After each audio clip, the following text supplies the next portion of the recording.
Hi everybody, it's Maggie again with Book Bites, and this week we're going to be talking about our lower level readers, picture book fiction, and some middle grade stories for kids through about 11 years old.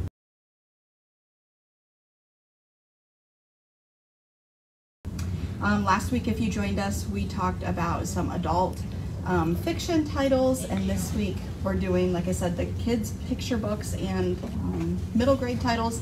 Next week, if you join us, we're going to be doing teen or YA, so hopefully you can join us again.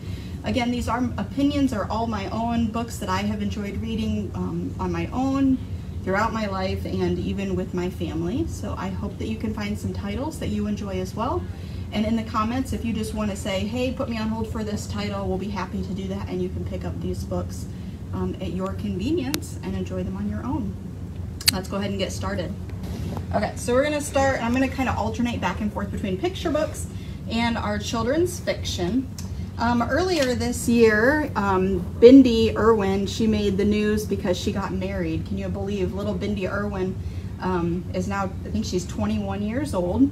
But back when she was a preteen, 20 books were released about her adventures with different animals. And we have most of the series here at the library. Trouble at the Zoo is the first book in her wildlife adventures. And it just is a good storyline for all of the kids that are age maybe 10 or so. And she just goes on different adventures with different animals in each story. Her brother Robert also has his own series. I don't believe we have quite as many of those titles at the library. So this is Trouble at the Zoo, the first book in the Bindi Irwin series. If you want this, just tell us in the comments and we'll put it on hold for you.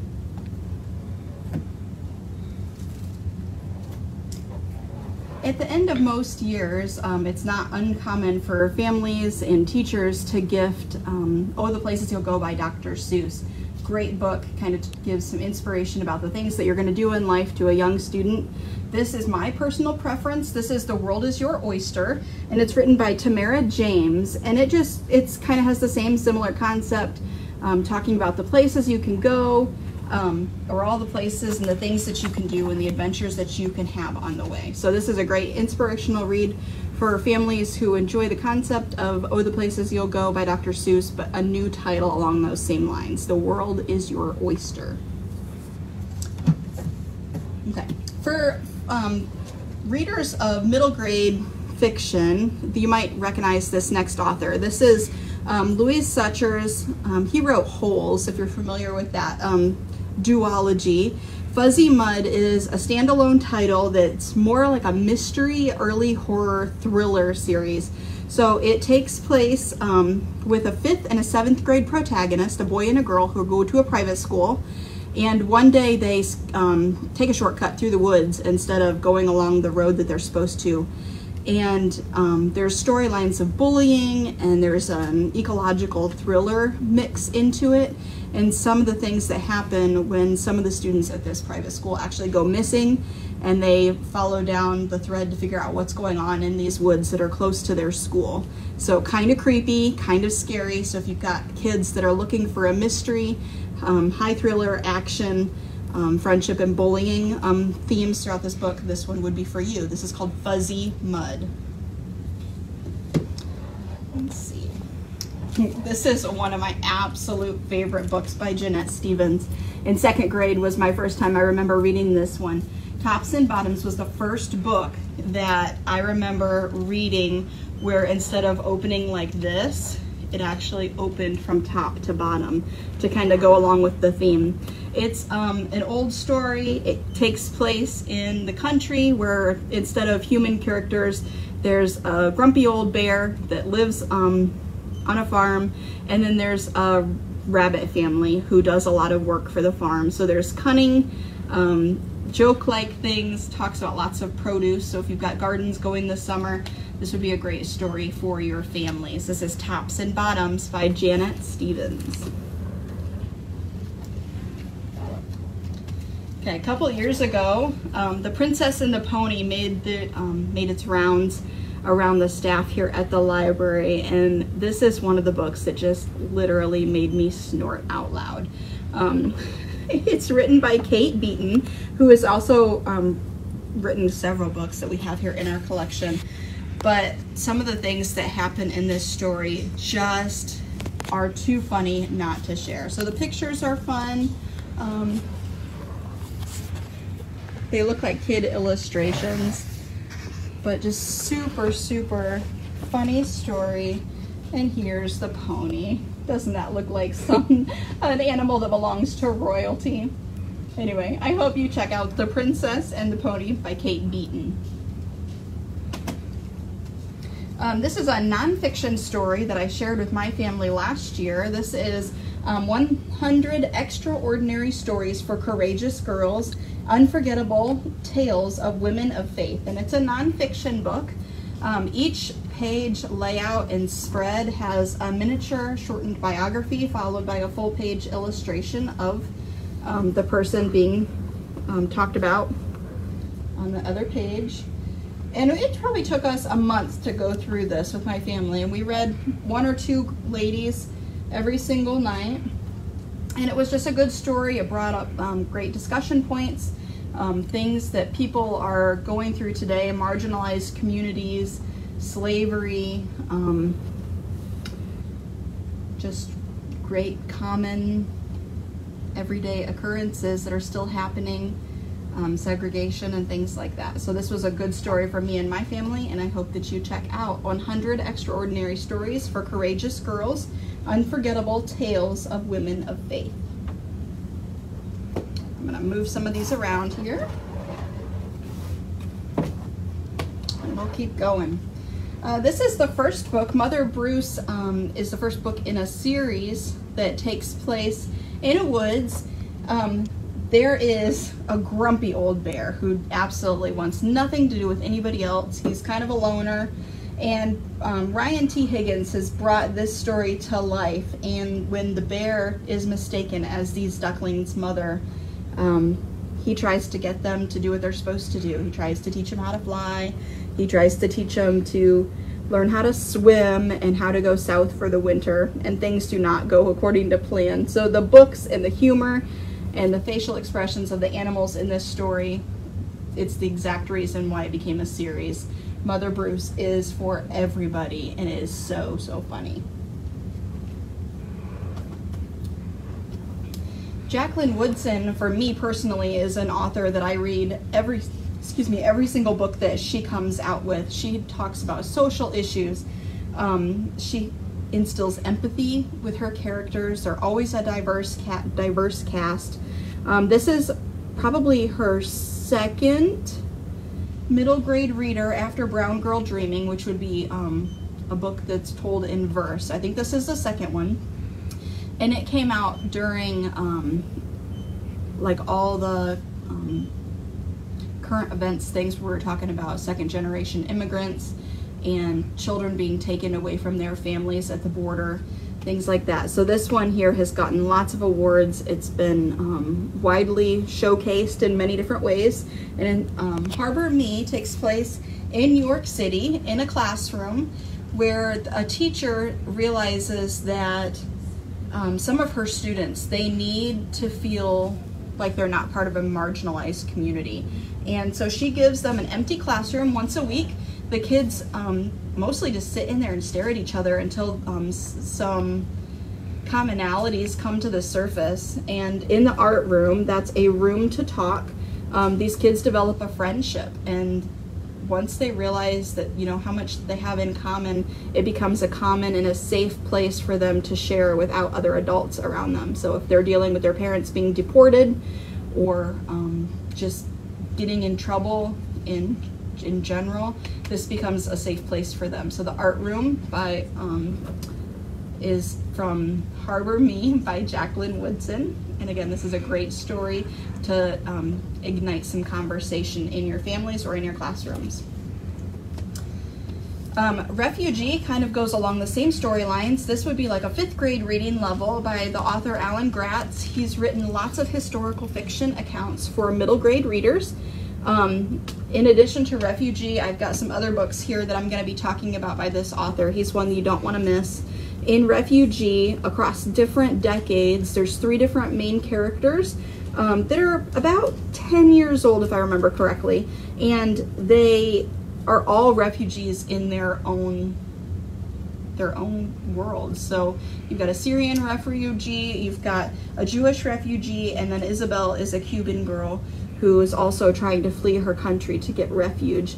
And although these stories take place in different decades, they all share a common theme, and in the end, the author has done an excellent job of twisting all of those storylines together and building an ending that's unforgettable. So Refugee by Alan Gratz is a do not miss.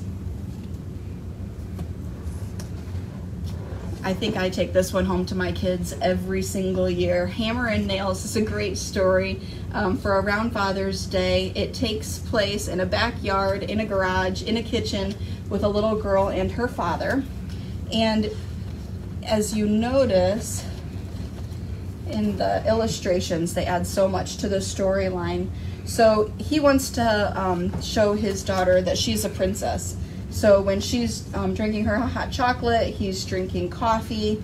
They dress alike. They use their imaginations. And it's just a great story for dads of daughters to show that dads can have fun too, and they can have a day to themselves. So this is Hammer and Nails.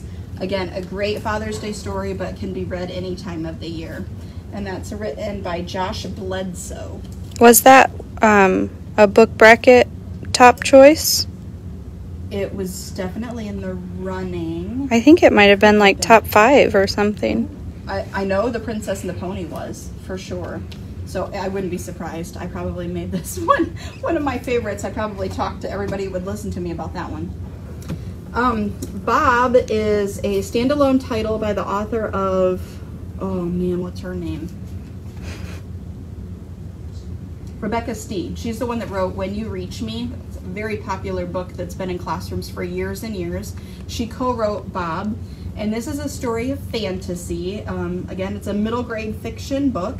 What happens is Livy, it's been like 5 years since she's visited her grandmother, and when she goes back to the house where her grandmother lived, she finds a greenish creature dressed in a chicken costume in the closet. And that ignites some memories of her and this creature, whom she dotes Bob, on how he got there and why he was in the closet waiting and waiting and waiting for her to return.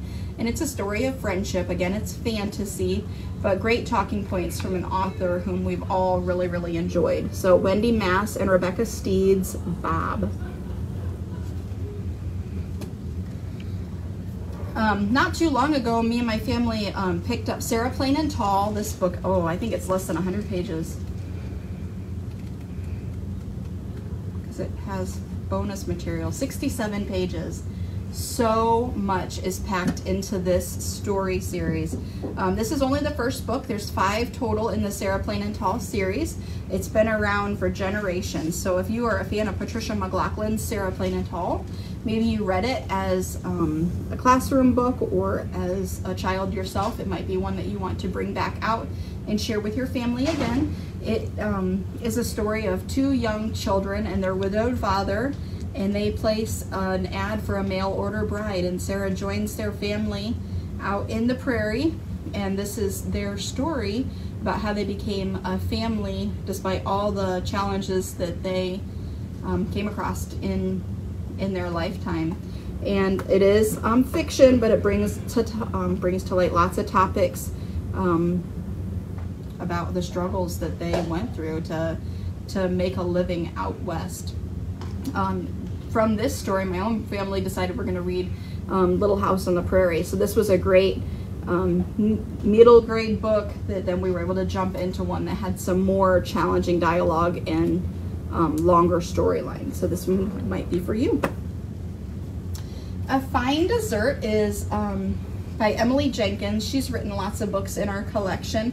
This one really stuck out to me because just like some of our other titles that take place over long spans of time, this one does the same thing. This is 4 different centuries, 4 families, and how they all go about making the same dessert. And this is one that I used for a story time several years ago, and we actually went through and we made the dessert too. So many generations ago, how they went about picking the berries and what types of instruments they used. It's very informational, and it shows different pictures about how they would go about making those desserts. And then if you skip towards the back, instead of growing the berries, maybe this generation, they just purchased the berries because they had the means to do so. And by the time you get to the very end, it shows like modern day going to the market to pick up your produce and then having an electric mixer as opposed to a hand beating whisk or something like that. So great intergenerational story. It would be a good one for grandparents and kids, or just to bring on conversation about kitchen instruments and how the technology has changed year to year. And if I remember correctly, the actual recipe is in the back of the book. It is. The blackberry fool recipe is back here, so you can make it with your own family after you would enjoy a fine dessert. 4 centuries, 4 families, and 1 delicious treat by Emily Jenkins. How are we doing on time? Good. Good? Okay.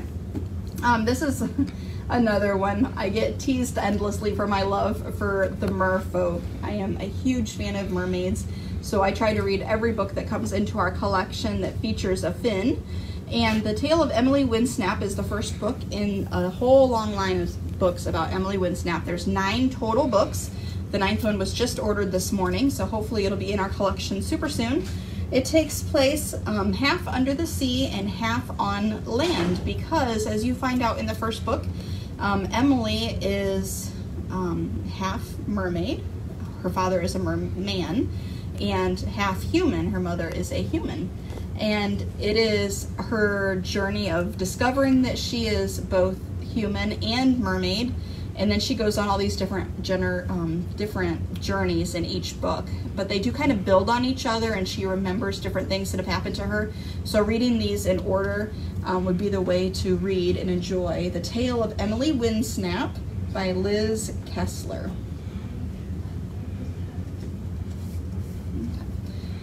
This is the book All the Things I Love About You by Lewin Tham, I believe is how you pronounce the name. The illustrations are the reason that this book really caught my interest, because I loved the way that the textures and the colors came together to tell a story about the parent-child love in this family. I just wanted to hug this book. So you can just see the joy radiating from this parent-child relationship. That's All the Things I Love About You. And it kind of has that Robert Munch and the story that everybody loves that he wrote has that same oops bathroom toilet paper scene on the back. So if you enjoyed that book, you'll probably enjoy this one too. Now that you mentioned some of our book bracket challenge, apparently this is one too. Tucky, Joe, and Little Heart is one of my absolute favorites by author Patricia Polacco. She also illustrates all of her titles.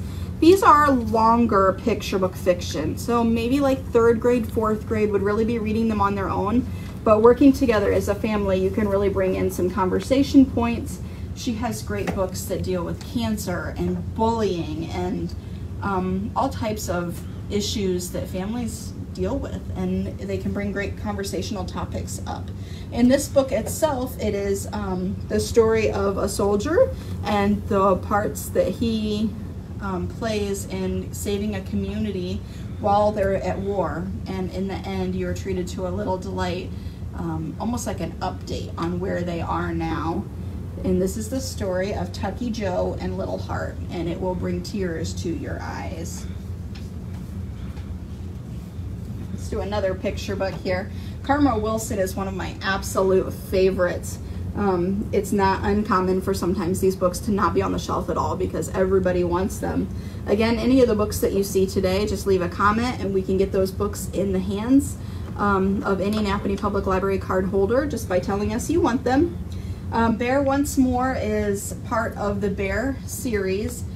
It was a fresh take on springtime when Bear wakes up and he has lost so much weight while hibernating that his friends are on a mission to help him gain lots of weight after he wakes up. So you have all your beloved characters, Badger and Raven and Mole and Rabbit and Wren, and they all work together to make sure the bear has plenty to eat after he wakes up. Okay.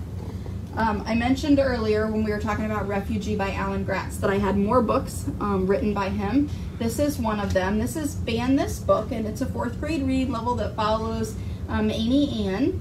And it takes place in the beginning of this story. We find out that our beloved reader is absolutely horrified when her favorite book is removed from her classroom library. So she starts this conversation with other classmates in her school, and she starts filling her locker full of books that have been removed from her school library shelves because of different reasons. People didn't think that they were appropriate for children, that they would cause conflict, different things like that. But she felt like censorship was not for her. She didn't want to endorse it in any way, and so she took it upon herself to fill her locker with all kinds of books and starts sharing them with all of her classmates at her school. And you just got to read this story to find out what happens next. But you just always have to remember that it's never too young. You're never too young to fight censorship. This is Ban This Book by Alan Gratz. This is another favorite of mine. Bink and Golly would be considered an emergent reader. So for our families who are going from picture book fiction to reading chapter books, incorporating lots of pictures in between the chapters is the way to not overwhelm a chapter book reader. So this one is going to be shelved with our chapter books, but when you open it up, you can see that the text does not take over the page. In some cases, there's no text at all, and the illustrations do the storytelling. In Bink and Golly, it's just part of a series. It's about 2 best friends who love to roller skate and some of the adventures that they go on. So in one book, they find themselves in a knick-knack shop trying to start a collection. In another book, they're making peanut butter and jelly sandwiches. They go roller skating. Just a great story about 2 friends for our emerging chapter book readers. Okay, this one here, this is Seraphina. I can go on and on about this series. Robert Beatty started this series, let me think, 2015. And this is about Seraphina. She is the daughter of a mechanic in the Biltmore estate in South Carolina. And I came across this book actually by a book trailer, and when I watched it the first time, I literally got chills. A book trailer, much like a movie trailer, is an advertisement for a book, and they did a full-scale film version of what this story was going to be about before it even was published, and I was drawn in by the storyline, by the characters, and the character building. And didn't know much about the Biltmore when I had read this first book. But the funny part about Seraphina is the first time I took it home, I was reading it before bed, and it has some spookiness to it. It has some fantasy to it. And I literally shut the book, I don't know, a third of the way through, and I told my husband, I think this book is too scary for me. As an adult, I said that. So this one might be for some of our older readers, even though it is a 5th to 6th grade reading level. The fantasy portion of it and some dark magic do make this one a little bit scarier. But Seraphina, like I said, is the daughter of a mechanic who lives on the 4th basement. That's 4 basements down from ground level of the Biltmore Museum in South Carolina. And now I've read all 4 of the titles in this series, and each one builds upon itself. So you want to make sure you're reading them in order. You get to know more about Braden, who is the nephew of the Biltmore residents, and Seraphina, who is a mainstay in the Biltmore mansion. So great story. I'll try to link the book trailer that drew me into this story in the comments of this post. Okay, for fans of Guy Reed books, this one is Lions and Liars, and it's by Dan Santat. And this book really reminded me of Holes, and that by accident, by pure accident, our main character, Frederick, he ends up at a boys' reformatory camp, weekend camp. And over the course of 2 days, there's lion attacks, there is a hurricane, there is atomic dodgeball tournaments. It's just one thing after another after another. And his time at this weekend reformatory school, he gains friendships, and the world building that goes into this story is absolutely phenomenal. And I hope that you enjoy Lions and Liars. If any of these books are ones that you want, just let us know in the comments and we will get them into your hands. Tim Warnes is one of my favorite authors. I follow him on social media, and some of his illustrations just crack me up. The Great Cheese Robbery. You would think you're going to know what's going to happen in this story, but let me tell you what, you have no idea. You want to read it and follow along with some of the silliness that happens in going back and forth on a family of elephants, and what happens when a mouse comes into their house. He rings the doorbell and they let him in. You'll have to finish and read the rest of the story to find out what happens in The Great Cheese Robbery by Tim Warnes. Okay. We are here. This is one that we've highlighted on the Nappanee Public Library website before. Mrs. Davis read this one for one of our book videos a couple years back. This one here is an information fictional story, so as you're reading it, you learn more about the geological makeup of Earth, different portions of, you know, what land looks like, what under the sea looks like, and how small you are as a human living on planet Earth. So again, it's got informational text, so you are learning as you go, but the pictures along with the story itself just make for a good bedtime story for kids who love to think. This is one of my favorite pages here. People come in many shapes, sizes, and colors. We may all look different, act different, and sound different. But don't be fooled. We are all people. So the graphics make this story great. Okay, just a few more I wanted to share with you for this week. This is Stranded. It's the first book in a trilogy by the host of Survivor, Jeff Probst. In this story, they are all cliffhangers. So there's 3 books. If at all possible, check out all 3 at the same time, because they literally, it's like they decided to close the book in the middle of 2 chapters, and they're absolute cliffhangers. And if you don't try to check them out all at once, you're going to be stuck like I was and have to wait for somebody to bring back the next book before you can keep reading. And that's an awful way to be when there's 4 kids stranded on an island and you want to make sure that they get off safely. I read this series as an adult, and the adventure and the conflict that they get into made my heart just about stop. So it takes place on an island. These kids are out on a yacht while their parents go on a honeymoon. So it's 2 sets of step siblings, and they are trying to make memories and become a new family together. But in the middle of a storm, they lose their uncle who has taken them out on this cruise ship, on this yacht, and they end up on the boat by themselves, and then they become stranded on an island. So it's a great story for those who like survival stories and coming together. It kind of reminded me of the first story in the Boxcar Children, how you had to work together, become acclimated with your surroundings, and make do with what you have. But the story does have a happy ending, so if you've got kids who are super worried about somebody dying, they don't have to worry about that with this series. So Stranded, again, is the first book in the Survivors trilogy by Jeff Probst. This book by Crayola, did you know that Crayola wrote books?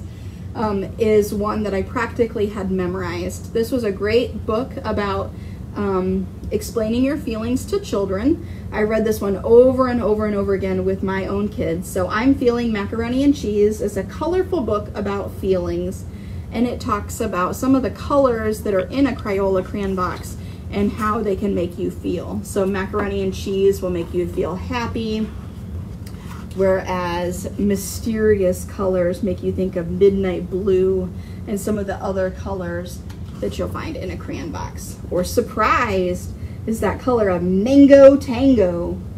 So again, great story. It's going to be found in our nonfiction section, and it can be read just like any other bedtime story, even though it's full of information. Okay, 2 left. Lady Liberty's Holiday is one of my absolute favorites from, I don't know, I want to say 2017. This is a story, again, full of information by Jen Arena. I hope I pronounced her name correctly. And it takes place after the Statue of Liberty is told by a pigeon that, you know, there's so much going on in the world right now that maybe the United States, they're not going to have 4th of July. And with all the current events going on right now, you can see how maybe Lady Liberty is feeling that same way today. So she takes off, jumps off of her pedestal in the middle of the harbor in New York City, and she crisscrosses the country. So this is a great book for families who are getting ready to go on vacation or just want to experience different parts of the United States in picture book format. So she gets to be in St. Louis at the Arch. She goes to the fields. She finds herself at Mount Rushmore and different locations. And then at the end, we don't have to worry too much because Lady Liberty finds that she is needed back home, and she arrives back in the harbor just in time for 4th of July. Great story, perfectly relevant for today's current events and what is happening in our country, but still a great story to share with your family any time of the year. And last but not least, this is The Remarkable Journey of Coyote Sunrise, and this was one of my favorites from last year. This is about a 4th grade reading level, but it has some concepts and some current event issues, social issues, and things that are going to really make families talk. So it would be a good book to share some discussion with. In the story, Coyote and her father, they crisscross the country in an old converted school bus, and in the early chapters you learned that it didn't always just be the 2 of them and their family, that they actually lost siblings, and they lost mother/wife in a horrific car accident. And so in terms of bereavement, it was just too hard for her dad to go about living their life as they always had in the community that they were raising their family in, to the point that he couldn't even call his daughter by her name anymore because it brought back too many memories of their missing family members. So he renames his daughter Coyote, and together they crisscross the country and they have their adventures together. But when, what is her name? Well, Coyote, but that's not her full name in this story. But in this, when her word gets to her that a park in their hometown is being renovated, and it puts in jeopardy a memory box that she put in the ground at the base of a tree with her mom and her sisters before they passed away, she comes up with a plan to get her dad to get back to Washington State to save this memory box, all without her dad knowing. So they are crisscrossing the country. They have over 3,000 miles to go, and along the way they pick up a diverse cast of characters who make their way to the bus, and they journey with them. And so you get to know all these different people that have joined in their adventure. And again, it's a great story with current events, with social issues, dealing with bereavement, and it's full of adventure. So those are all the books that I have in line for today's middle grade and picture book book bites. If any of these books are ones that you want to check out, you can always let us know. We'll be happy to put those on hold for you. We'll try to stack them up here so you can get a good look. And next week we're going to be talking about our like YA teen books. So I hope you join me for our next live post next Thursday. Let me zoom in on these.